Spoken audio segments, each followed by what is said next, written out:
happens all across Missouri. But first, a woman was arrested today after more than a week of protesting in a tree. Good evening, everyone. I'm Emily Spain. And I'm Jim Rick. Thanks for joining us. Boone County deputies arrested Sutu Forte. She climbed a tree which is in the path of a new hiking and biking trail. KOMU8 Zola Crowder is here in the studio with a 25-year timeline of how and why this trail project began. Yes, in this map from the Missourian, you can see where the trail's planning to cut through. It would basically connect the MU campus to the Stevens Lake Park. The idea for this project goes back to 1994 when the idea was first introduced. Because of funding, it was put on the back burner for several years. But in 2013, the project finally started. 6 years ago, the trail project was added to the Get About project with federal funding. In January 2015, parties interested in building the trail had their first meeting. The first public hearing started in March 2015, where people were able to speak out for the first time.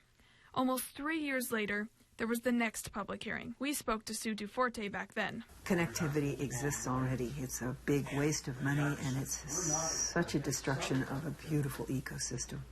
The parks director said the trail was important.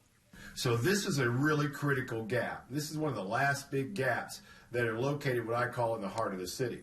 In July 2018, the nonprofit It's Our Wild Nature bought the 37.1-acre land tract where the trail construction was planned to begin.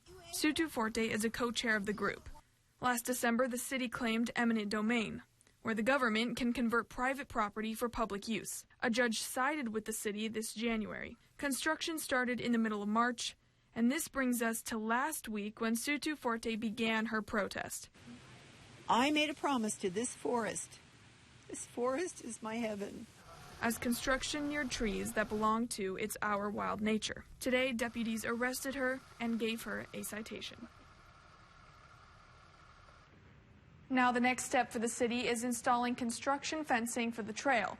We collaborated with the Columbia Missourian and put together an interactive timeline. That's on KOMU.com. In the studio, Zola Crowder, KOMU8 News.